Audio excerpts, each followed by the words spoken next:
Hello friends, मैं संजय कामरा आज आपके सामने बहुत ही महत्वपूर्ण विषय को लेकर प्रस्तुत हुआ हूँ। मित्रों, जैसा कि आप सभी जानते हैं कि एनईपी यानी कि राष्ट्रीय शिक्षा नीति लागू हो चुकी है।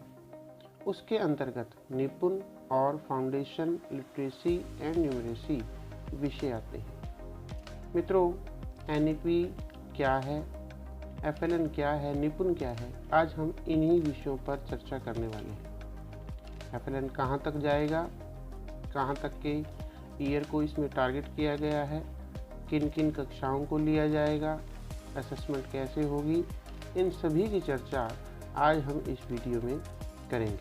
तो ज़्यादा समय न लेते हुए शुरू करते हैं हम आज का विषय। मित्रों, मैं अपनी बात शुरू करने से पहले आपका ध्यान नेशनल अचीवमेंट सर्वे के एक डेटा पर डालना चाहता हूँ। According to the national achievement survey in 2017, student achievement rate class 3 के लिए language learning achievement rate is 67%, mathematical rate 63%, environmental studies rate 56%, और क्लास 5 में language learning achievement rate is 58%, mathematical rate is 53% और environmental study rate is 56%। मित्रों, बहुत चिंताजनक विषय है कि हमारे देश में जो नए बच्चे हैं उनका अचीवमेंट रेट इतना कम है, जबकि यह रेट बहुत ज़्यादा होना चाहिए क्योंकि प्रयास बहुत किए जा रहे हैं। लेकिन इस चिंताजनक विषय को देखते हुए एक लाइन समझ में आती है, the delay in action over the next few years will definitely lose 10 crore और more students from the learning system to illiteracy.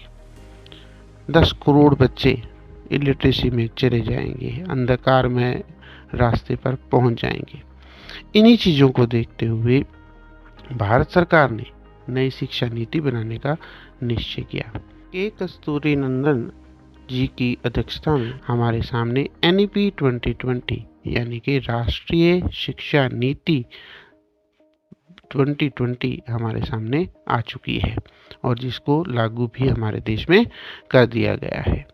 तो मित्रों, अपने भारत को बेहतर भारत बनाने में यह एनईपी बहुत हद तक साथ देने वाली है। आइए इसके बारे में और कुछ जानते हैं।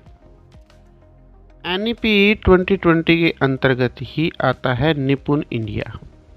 ये निपुण इंडिया क्या है, हम इसे पहले पूरा इसका अर्थ देखते हैं। तो निपुण का अर्थ है national initiative for proficiency in reading with understanding and numeracy, यानी कि इसकी लाइनों के अंदर ही इसका अर्थ जुड़ा हुआ है। एक इनिशिएटिव लिया गया है। हमारे भारत के प्रधानमंत्री जी ने भी कहा है कि हम कम से कम 2026-27 तक कक्षा 3 में जो हमारा बच्चा पढ़ रहा है उसे 30 से 35 शब्द का एक सेंटेंस, एक वाक्य उसे अच्छे से पढ़ना आ जाए। ये कैसे होगा, इसके बारे में हम आगे चर्चा करते हैं। एनईपी 2020 कहता है कि हम यह कार्य एफएलएन के थ्रू कर सकते हैं। एफएलएन के थ्रू हम बच्चों के लर्निंग आउटकम निकाल सकते हैं।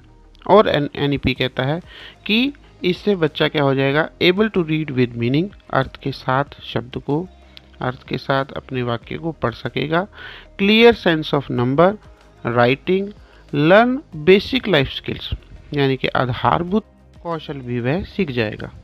तो यह कौन सी कक्षा तक होगा, यह बाल वाटिका या आंगनवाड़ी से लेकर के कक्षा 3 तक, यानी कि बच्चे की एज जब 3 साल की हो जाएगी वहाँ से लेकर 8 साल तक यह कार्य चलेगा, यानी कि प्री प्राइमरी स्कूल भी अब इसमें शामिल कर लिए गए हैं। अब प्रश्न आता है कि एफएलएन क्या है। तो एफएलएन की फुल फॉर्म है फाउंडेशनल लिटरेसी एंड न्यूमरेसी, यानी कि आधारभूत साक्षरता और संख्यात्मकता। इस शब्द के बीच में ही इसका अर्थ छिपा हुआ है कि हमने आधारभूत यानी कि बेसिक उन्हें संख्या का और बेसिक उन्हें साक्षरता का बच्चों को ज्ञान दे देना है। इसके अंतर्गत आता है ओरल लैंग्वेज डेवलपमेंट, यानी कि जब हम साक्षरता की बात करते हैं, decoding, reading fluency, reading comprehension and writing.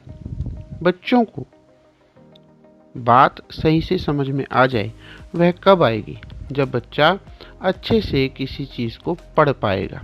मैं आपको उदाहरण देता हूँ। बच्चा पढ़ रहा है, मैं कक्षा तीसरी में पढ़ता हूँ।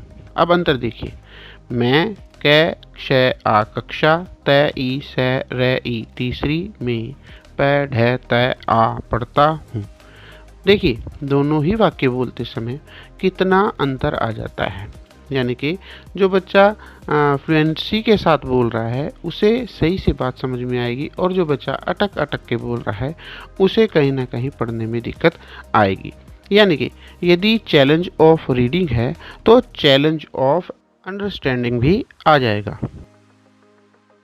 और आगे बढ़कर यही चैलेंज, अंडरस्टैंडिंग का यही चैलेंज बच्चे को पढ़ने से रोकता है।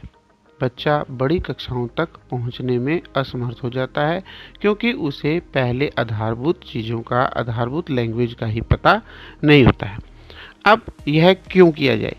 यदि किसी बच्चे की रीडिंग अच्छे से नहीं है तो उसको अंडरस्टैंडिंग भी नहीं आती और उसका मन आगे पढ़ाई में भी नहीं लगता, और इसी आधार पर ड्रॉप आउट धीरे धीरे धीरे धीरे बढ़ता जाता है। अब प्रश्न आता है कि किस भाषा में वह यह कार्य आसानी से कर सकता है? तो बिल्कुल सिंपल है कि वह मातृभाषा के आधार पर, मातृभाषा के माध्यम से यह कार्य आसानी से कर सकता है। तो FLN हमें कहता है कि हम उसी लैंग्वेज में जिसकी जो उसकी मातृभाषा है उसी में हम इसको आगे बढ़ेंगे। तो ये तो रही थी साक्षरता की बात। अब यानी कि फाउंडेशनल लैंग्वेज की बात। अब बात आती है न्यूमरेसी की। अब न्यूमरेसी में क्या है? न्यूमरेसी में हम चाहते हैं कि क्या हो जाए, नंबर की समझ हो जाए, शेप आ जाए उसे समझ में, एडिशन, सब्ट्रैक्शन, मल्टीप्लिकेशन और डिवीजन के छोटे छोटे प्रश्न, उसके सवाल वह उन्हें अपने आप से हल कर सके, मेजरमेंट कर सके, डेटा हैंडलिंग कर सके, और कम से कम 3 डिजिट तक के कार्य यानी कि जमा, घटा, गुणा और भागों को वह आसानी से कर सके। यह न्यूमरेसी के अंदर आता है। अब तक हमने FLN के बारे में जान लिया है। आइए अब देखते हैं कि FLN के ऑब्जेक्टिव्स क्या क्या हैं। FLN का ऑब्जेक्टिव है कि सभी बच्चों को बराबर पढ़ने का मौका मिले, चाइल्ड मोटिवेट रहे, इंडिपेंडेंट रहे, अपने आप एंगेज रहे रीडिंग के अंदर, और उसे एक समझ आ जाए, उसे अंडरस्टैंडिंग आ जाए उसके पढ़ने में, उसके संख्यात्मक ज्ञान में। अगली बात जो आती है वो है गोल्स की। FLN गोल रखता है, फाउंडेशनल लिटरेसी एंड न्यूमरेसी जो मिशन है वो गोल रखता है क्या? Children have good health and wellbeing. यानी कि अब आप कहेंगे कि ये तो विषय ही दूसरा हो गया। नहीं, विषय वही है। एक स्वस्थ शरीर में ही एक स्वस्थ मन निवास करता है। मित्रों, आप सभी जानते हैं कि यदि हमारा शरीर स्वस्थ होगा तो हमें सब कुछ अच्छा लगेगा। उसी आधार पर बच्चे भी यदि स्वस्थ रहेंगे तो वही अच्छे से पढ़ सकेंगे। तो FLN का गोल है यह। और दूसरा है इफ़ेक्टिव कम्युनिकेटर बने बच्चे, और इन्वॉल्व्ड लर्नर बने, यानी कि जुड़े रहें, पढ़ाई से उनका मन ना हटे। इस तरह का FLN गोल रखता है। यह सारी बातें अधूरी रह जाएंगी कि यदि हम FLN के अंतर्गत असेसमेंट की बात ना करें। तो ध्यान दें, FLN के अंदर असेसमेंट होंगी। वह असेसमेंट 2 तरह से होगी। एक तो स्कूल बेस्ड, यानी कि बच्चे से के द्वारा प्लेवे के मेथड से, स्टोरी टेलिंग के मेथड से, और ICD बेस्ड विभिन्न प्रक्रियाओं के द्वारा बच्चे की असेसमेंट की जाएगी। इसके अलावा दूसरी तरफ लार्ज स्केल स्टैंडर्डाइज असेसमेंट भी होगी, जिसमें बच्चे की पूरी जानकारी ली जाएगी कि उसने लर्निंग आउटकम कहाँ तक प्राप्त कर लिए हैं, तथा कौन से ऐसे आउटकम हैं जो अब तक भी उसने प्राप्त नहीं किए, जिन्हें उन्हें प्राप्त करना चाहिए। मित्रों, यह समय एक रेवोल्यूशन का समय है, एक क्रांति का समय है, जहां हमारे बच्चे एक विकासशील से विकसित देश की तरफ बढ़ रहे हैं। चैलेंज है और यह चैलेंज आगे बढ़कर हम सभी को लेना है। हम टीचर्स पर बहुत बड़ी जिम्मेवारी है। यदि हम नींव कमज़ोर कर देंगे, यानी कि हमारे नए आने वाले बच्चों को कमज़ोर कर देंगे, तो हम भविष्य में बड़ी इमारत, विकसित भारत के सपने को साकार नहीं कर पाएंगे। मित्रों, आइए हम FLN के जरिए भारत के भविष्य को और मजबूत करें, ताकि हमारा देश विकासशील की श्रेणी से हट करके विकसित राष्ट्रों की श्रेणी में खड़ा हो जाए और भविष्य में हम बेहतर और बेहतर बनते चले जाएं। जय हिंद। तो आपने इस वीडियो को बड़े ध्यान से देखा और आशा करता हूं कि अभी आपको सभी विषय क्लियर हो चुके होंगे। मित्रों, इस वीडियो को लाइक और शेयर अवश्य करें, ताकि बाकी अध्यापक भी इसका फ़ायदा उठा सकें। चैनल को सब्सक्राइब कर दें। आपने इस वीडियो को बड़े ध्यान से देखा, इसके लिए आपका बहुत बहुत धन्यवाद।